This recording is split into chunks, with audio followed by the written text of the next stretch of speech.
impamvu ki yongerwa Paul yongerwa Musazi ako gacucu kakagora iki kuki katavuga nyina nuko bamuriki yavuze nyina kuki katavuga ise kakajya kuvuga banyina babandi babyaye ujya kuvuga amateka ya nyina wundi mwana cyangwa wundi mugabo wowe utavuze ibyo kwanyuko kubera iki uwanyu ni mutanga uburozi singa mugira munyuzaho bwavuye kutavuga sa umugore wawe nyiramunju ukajya kuvuga Museveni sha ibeshe gatoya arashaka kuvuga Burundi ashaka kuvuga na Uganda kandi niba uri umugabo ko ukomeye ngaho rero genda Rwanda no Burundi n'u Rwanda urebe ikintu kizakubaho kandi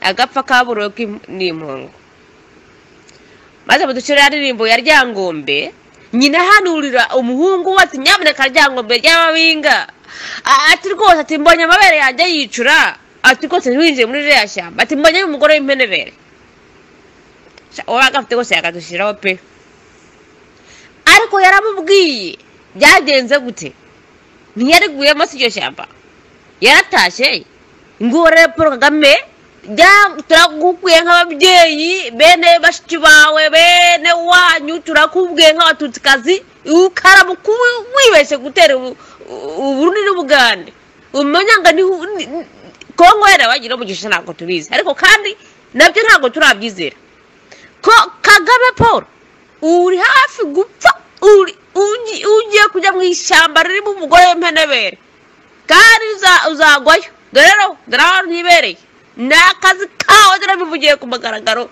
ntago zandi muri go rugamba ariko ubaye ufite ubwenge rwose bakisubiraho kandi bagusabye abantu mwakoranya akazi mwabanye mwacumbikiranye mwanywanya gatabi mwaryanye ibyo kumeza rwose ukabivuga utikambireke wa munyanda nini we uwavuze ko ushobashirikare b'Ubugande mu bibiri muri Kongo hari ubwo uziko umuryango batagihari se ntabwo babizi byango baravyibagiwe none ngaho ugeretso barakwihoreye none ngaho ugeretso no kusabya n'umukuru w'igihugu cy'Ubugande uramushaka iki warabye byigwayo karabavunja yigaho na zabwakizi bawe byose ukareba ibyiwawe ukamenya abaturage bakuvuga wowe ubwawe ukareba ko politiki yakuraniye ukamenya ibyo gukora mu gihugu cyawe wowe urumva umubwenge bwawe utarasaze ko kumva utararangiye arya waravuze ngabize no bafite n'upfayongo niwe gipfango cyawe cyambere mu gihugu cy'u Rwanda iyo haruzi birimo kuvuga kano kanya wakabanje kwitorera by'urimo kuvuga kuko biratangaje Museveni acumbikiye impunzi amamiliyoni amoko yose wowe wawe n'abari wowe urabarasa wanyicucu ntago abanyamajya barase muri Kiziba kasha rumo ravuga ikira terese semi gusa avuga busa wigeze ubura Museveni arasi impunzi so ugenda ukazigasira mu Bugande Museveni yize ntago yigeze arasi impunzi na gatoya zaraswaga na Paul Kagame mu Bugande turabizirega horo umwicanyi nkora amaraso inkora mbabi none uyu munsi uje gutubwira ngo Museveni ngo ni umunyabutarengo ngo umukimana ko kwisuku bamwise ngo musangwa butakaramaze uko yabameze koze ariko ashobora ko ayoboye neza karafashe impunzi neza n'abatakabamerewe neza nta kibazo bafite ntabwo amerewe nkawe wawe bishonora bwaki ntabwo rero wowe ufunga imipaka ngo abaturage batajya kwihahira ntaho muhureho na Museveni uri zero uri fake user nyuma yakicu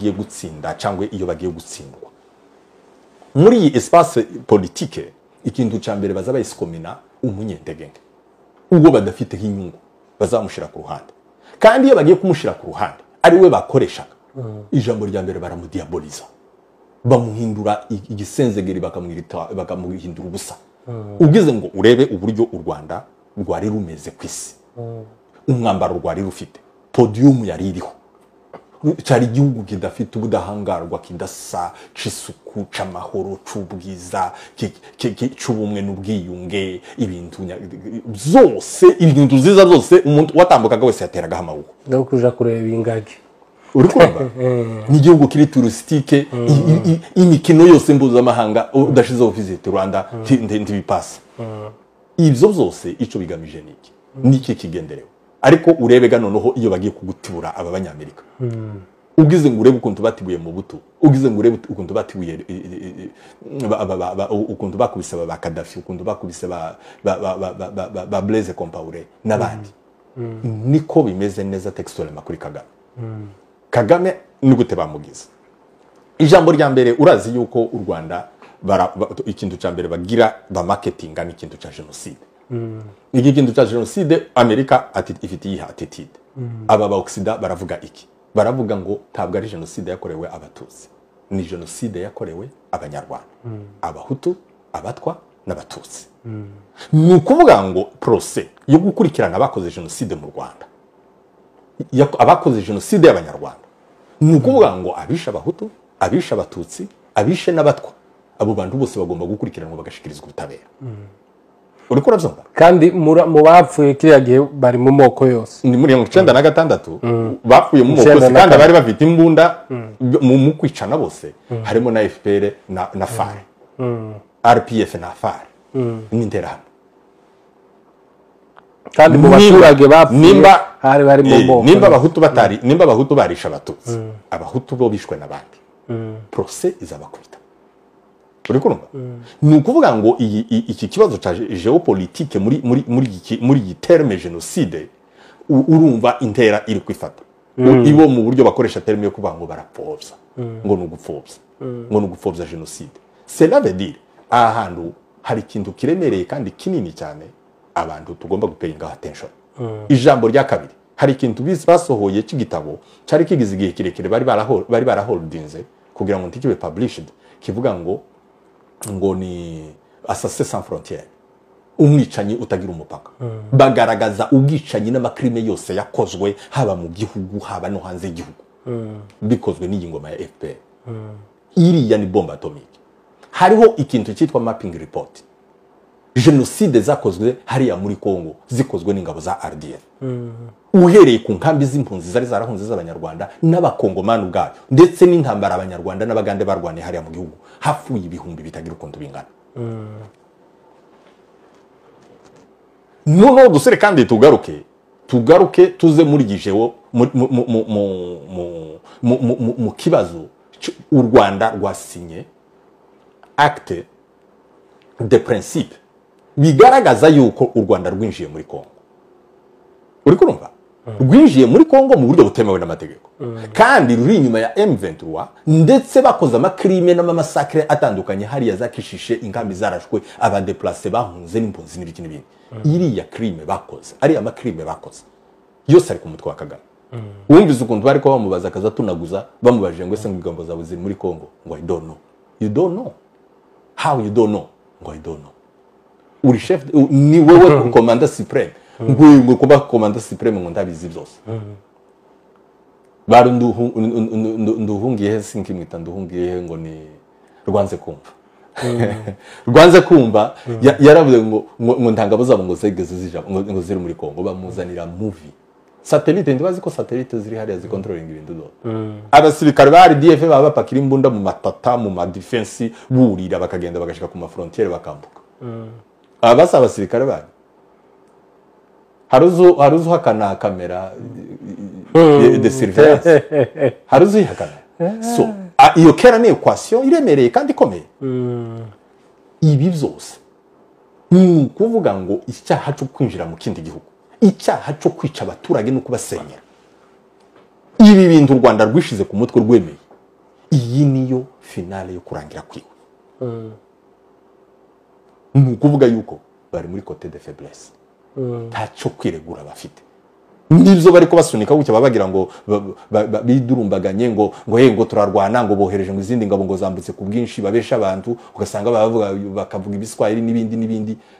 Ngo ndakubwira iyi ntambara yarangiye kera, kandi irangiranye n'ubutegetsi bwa FBI, kuko tibuzaresista pression internationale igiye gukurikiraho muri procès yo kuva ku Rwanda hariya. Noneho CPI ikaza kugira gute, urukiko mpuzamahanga rukaza gukora investigation z'abahari. Bifite ingaruka ziremereye cyane. Niyo mpamvu Kagame yavuze ngo gupfa ngo duhunga, ngo gupfa ngo yafarwana.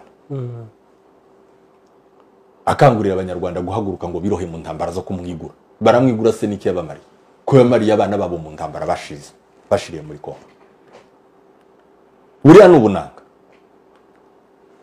mbese mu magambo makeya geopolitique ukundi meze twiteguye muri iyi minsi hayiza yuko hazazaho kwempoza signature ku Rwanda no kuri AFC ikava hariya muri kariya karere abantu bagatura Kongo igasura kandi ikayobora umutekano ubuzima bugakomeza bw'abakongomani nta bazava ngo ntamvurirwa ngo idaca yego ya ari pastor ngaho tanga message rero ku banyamurenge bacu nyuma y'ivyo byose ubabwiye amakuru utanze wongeraho kandi ka message kagufi kabakebura bagacayuka mu bitekerezo kuko uko ndi mu kubona bamwe hari ukuntu basa n'abasinziriye wongere kandi ubahwiture. So ndavuga ijambo navuze ubushize umunyamurenge hanze ya guverinoma ya Kongo ni nk'isamaki hanze y'uruzi y'amazi nta buzima.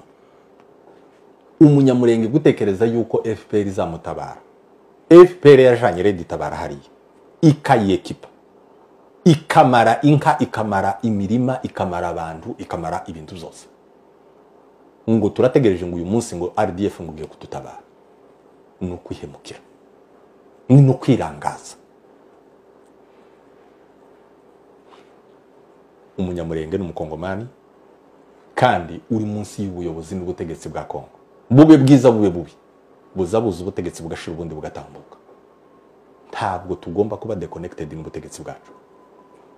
Ntabwo abanyamurenge bafite effectif bafite resource zoshobora guhangana n'inzego z'umutekano mu gihugu nari yamoko yose duturanye, ahubwo inzira imwe y'ubusamo dufite niyo kwicara tugakora reconciliation tukaganira n'ayandi moko ibitagenda ibyapfuye ibyangiritse tukabiganirira hamwe tukakana imbabazi ubuzima bugakomeza guhera kuri basogokuru na basogokuruza no mu bihugu zose no mu mahanga yose nta hantu conflict itabayo ariko zageze kemuka binyuze kubiganira apana guhangana. Ikindi nuko tugomba kwinvestire mu gihugu cyacu, nuko tugomba gukurikira amakuru y'igihugu cyacu. Abantu babaye abanyamahanga ureke kuva gusa ngo nuko abanyamahanga mu buryo bwo kuja hanze, ahubwo banabaye n'abanyamahanga mu buryo bw'ibitekerezo. Mu buryo usanga umunyamurenge aravuga Kisekedi akamuvuga kusa ariko wagira ngo uvuge Kagame bakamakuvuga ngo ngo kubera iki ngo muzamuvuga ngo ba president w'ibindi bihugu ngo muzamuvuga ngo abantu ngo mugahangara ngo bategetsi ariko bakabona yuko kawo Kisekedi we atari umutegetsi wagomba kuhangarwa agomba gutukwa agomba kuvuga uko bishakiye bagomba guharabika bakamuhambiraho udupsisi n'ibiki n'ibindi byose bashaka. Uriya nukutamenya no gutakaza indangagaciro. Igihugu cyacu tugomba kukivuga neza, president wacu tugomba kumuvuga neza, tugomba gushigikira igihugu cyacu mu ndege nke n'igihe gifite imbaraga. Turaba Kongomani nta yindi drapo tugira, nta kindi gihugu tugira nikiriya. Nari yamoko duturanye niyo tuzobana ubuzima bwacu bwose. Kuneza kunabi tugomba kuzabana. Ariko icunze ntabwo dugira ababanyi bari. Jewe nabaye na participer mu bibazo by'ama reconciliation ndetse nabaye involved no mu bibazo by'intambara zabaye hari. Twebwe biragoye yuko twokemura ibibazo hagati yacu twebwe twenyine tugahuza kuruta uko twohuza n'ari amoko yandi. Mu magambo make tugira umutima wagutse dukurikirane amakuru dukurikirane igihugu cyacu dutembere mu gihugu cyacu tumenye ama province tumenye ba president tumenye ba gouverneur tumenye ba ministre tumenye abasirikare twubaka ibibanza dushori wacu hari n'ubushobozi hari aranashyoshe niho handuka hari soft mu buryo bwo kuinvestir no kuzamuka cyane. Mbese ikintu nushobora kuvuga tugende twitandukanye na politike z'abanyamahanga twitandukanye na ideology zitwereka yuko tuzobaho ariko twitandukanyije n'inzego z'umutekano yuko tugomba kugira amagroupe yaro magomba kuturinda. Nilikuwa section commander lakini jeshi ambazo nilikuwa naongoza zilikuwa nanisikia sana. Tulienda kwa ambush, kufika kwa ambush wanajeshi niliwatia ku standby ya juma 2 na nilikuwa naambia jinsi tutawatokaka turudi kwenye forces zetu za wazalendo na za FRDC. Kufika hapo kwenye ambush nilikamata jeshi moja mwenyewe anaita Chance iko hapa na mashini gani na mwingine section kamanda Gakara. Nikiambia tunateseka siku za mingi. Tuko ndani ya utumwa. Kusudi tuwatoke, inaomba tufanye nini kitendo. Kitendo kilichofanyika, kuna lieutenant moja aliyeuawa na mwingine sergeant. Naambia wajeshi mumpige masasi, mkishapiga masasi tufanye nini? Twende tukajiripoti ndani ya wazalendo. Tukishafika tutabakia na uhuru. Njoo maana mko natuona hapa mbele yenu. Ili njoo kitendo yenyewe lifanyika, maiti zao kama alizibeba, kama alifanya nini sijui. Ili njoo kitendo yenyewe lifanya juu nifike mahali kwenye forces zangu ziko. Viongozi wa kutawala ndani ya chama ni wale waliotoka Rwanda, Watusi, hakuna mkongomani mwenye iko na nini. Ni machozi sana. Kwa majina tena? Kwa majina ni Kisimba Semucho Teofilo Mzali wa Ruchuru. Mimi nasema kwa majina yangu iko Kambale Moize. Sauti Kambale Moize. Anakuya mzuri sana. Nange nilikuwa na mimi nakomalia batu yote basoda yote kule. Na nilijitoa na mwenzangu Gisa alikuwa nako pale. Nikijitoa nikimwambia tufanye kazi. Na kweli kazi tumetumika. Ile pale sasa kusema iko kilio niko nalia benzangu benye bangali kule batakuwa nakuya pole pole. Kule iko mateso ya nguvu sana. Hakuna kitu chenye mtu anapasha sema hivi na hivi hapana. Mimi ninatumika navyo miaka 3. Bana sema kama makuta itakuya siku gani hakuna makuta. Susi yangu inakuwa kamini kuwe na makuta, nikale na mwanamke, nikuwe mzuri mwanamke na apate kitu. Na hakuna. Sasa mimi nilitoka na batu yangu hakuna shida. Mimi nazaliwa Goma Birere.